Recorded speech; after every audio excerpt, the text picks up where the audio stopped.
Hey guys, welcome back to Fundamentally Crypto, where I teach you how to navigate the cryptoverse. So in today's video, I'm going to be showing you guys an advanced staking strategy for Moonbeam, and specifically how you can maximize your gains while also having the option to have liquidity while you're staking. Because oftentimes that's an issue we find ourselves in, where the market gets overheated and we want to sell some of our staking rewards, but you can't because you're locked in, and now you don't know what the price is going to be next week, etc. So the strategy is going to cover all of those things. So enjoy. Cool. So what I want to point out is that staking can be a compounding machine if you actually manage it correctly. And a lot of people like to take the passive approach to staking, which I understand, but it really helps to put a little bit extra effort in and try and compound your stake on a weekly or even daily basis. So the key pillars of this strategy is as follows. So the strategy revolves around the following steps. You want to compound your stake by reinvesting staking rewards daily. Secondly, you want to review the collator's performance through this website, stakelimit.com. And then thirdly, you want to revoke the delegation once a week to reallocate your stake to the highest APY collator. So if you're not familiar with staking on Moonbeam, I've made a video and I'll link it below, or you can just check out the pop-up. But just in brief, how it works is you go to this website, apps.moonbeam.network/moonbeam, and then from here, this is where you stake. And effectively, you would go down here and you would choose a collator and you decide, okay, I'm going to stake with this person or stake with that person. So currently in this account, I don't have anything staking. And I'm just going to be showing you from this point of view. Cool. So one more thing to note before you implement the strategy and before I explain it is there's certain constraints when staking Moonbeam. So firstly, revoking a delegation takes 7 days. That means when you choose to withdraw your stake from a collator, it's going to take 7 days to unbond. And then secondly, when you delegate your stake, it takes around 2 rounds or 12 hours to start earning rewards. So it immediately gets delegated, but only after 12 hours will you start receiving staking rewards. Thirdly, you effectively forego 2 rounds of rewards so that you can have the option of delegating to a new collator every week. And we'll discuss this in the strategy a bit later. And once you have revoked the delegation, you cannot delegate anything more to that collator until it is unstaked. So what that means is if you decide, okay, I'm going to unstake now, you can't compound your stake with that collator because you can't add any more stake while it's being revoked. And that's part of how you'll see how the strategy works. And then second last is you still earn staking rewards once you have revoked the delegation, which means you decided, okay, I'm going to unstake with this collator. What's great about this is you still earn staking rewards. And then lastly, you manually need to execute it after 7 days. And I'll show you that now. So your first step is going to be choosing a collator. So you want to navigate to this website, stakelimit.com, and then follow the steps outlined in one of my other videos, which I'll link, but I'll briefly show you. So you go to this website, stakelimit.com, you can see the average current APR for all of the collators, and then you scroll down here, and you can see here's all the collators' names and the counted backing and the blocks per round. So what you want to do is you want to click on counted backing and this sorts it. You click it twice and now you see it's sorted by ascending order. So this is the least amount of backing for this particular node. And what you want to couple this with is you want to click on 28 rounds over here. And what this does is now you get the average number of blocks per round and then the implied APR. So you really just care about this number. And you want to choose the one that's got the highest implied APR along with the lowest counted backing. So you can see over here, this one's got 104% with that amount of backing. This one's got 106.8% with that amount of backing. So effectively, you want to find the combination of lowest total backing and then the highest APR with the highest average blocks per round. So that's how you choose a collator.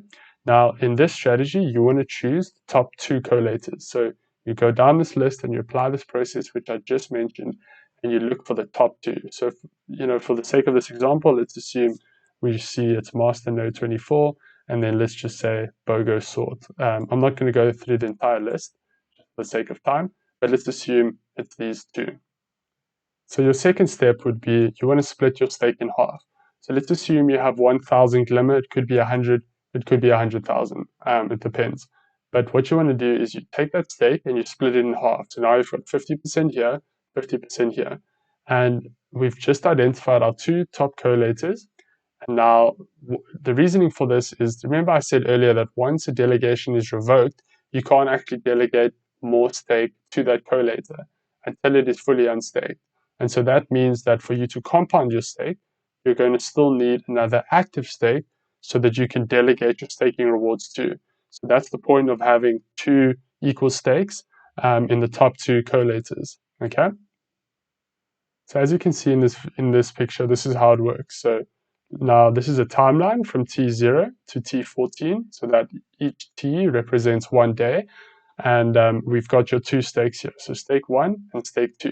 So let's firstly look at stake 1. So what you do is you delegate it to the top collator, right? And immediately, as you delegate it, you revoke it. That means now you have to wait 7 days later until you can now choose a new collator, okay? Now, in that 7 days, you're earning staking rewards, staking rewards, staking rewards. But now what do you do with those staking rewards? Every day, you now delegate it to the other collator that you staked with. So that's where stake 2 comes in. This is your other 50%. So you stake it with the second best collator, or the first best, like that doesn't really matter. And now you take the staking rewards you earned from stake 1 and the staking rewards from stake 2, and you compound it every day into stake 2 for every single day until you get to 7 days later. Now at T7, remember you've got stake 1 that is now finished unstaking. So what can you do with that? Now the benefit of, because you've having done that, you can now say, oh, the APY has changed. You go back to stakelimit.com and you say, cool, this is the one that's going to yield me the highest return for the next week. Boom, you immediately allocate to them. And what do you then do with stake 2? Now on stake 2, now you revoke that one, which means at the end of T14, so 14 days later, now you're going to have the ability to now start that process again. But so now from day 7 to day 14, you now compound, but now the compound goes into stake 1, okay? And then you get to day 14, and then you just repeat the process again, okay? So effectively what you're doing is you're just shifting your staking rewards between the two collators. And the nice thing is every 7 days you can choose a new collator, which is good because you can maximize your yield. Along with that, if you see, okay, the market's getting really heated, you can actually now sell 50% of your stake if you choose to do so. Or if you need liquidity for whatever emergency or whatever it is, you have that option. Whereas before, you wouldn't have had that option. So just to recap, this is what you do in stake 1 over there. So you can pause the video and you can just follow this step by step. Cool. And now in your third step is you want to review the market conditions. So remember what I said is oftentimes, if you're on crypto for a while, things can get heated really quickly. So let's imagine Glimmer pumps to $55. Now, it's not going to sustain itself there for a long time. So you want to say, no, let me take some money off the table. And then this solves the illiquidity problem that you usually have when staking your crypto.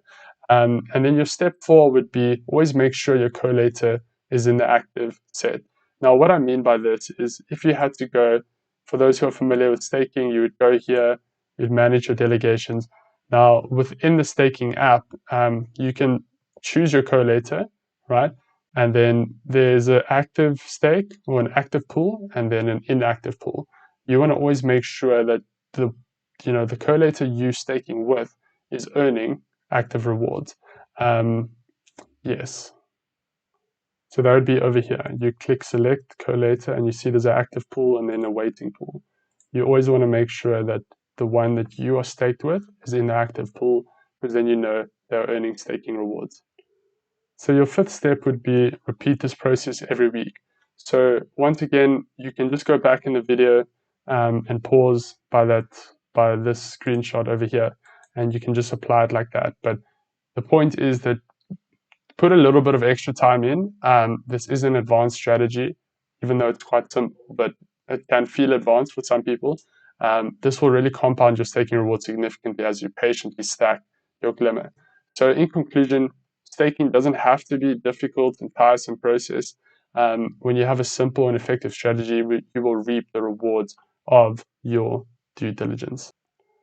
And cool, guys, thank you so much for tuning in for the video. Please remember to potentially, if you enjoyed the video, like and subscribe. And it really helps the channel. And as you can see, I've got a bunch of other videos that you can check out here on my channel. And yeah, if you subscribe, you'll be rewarded with quality content, fundamental analysis, and some good banter. Have a good day, guys.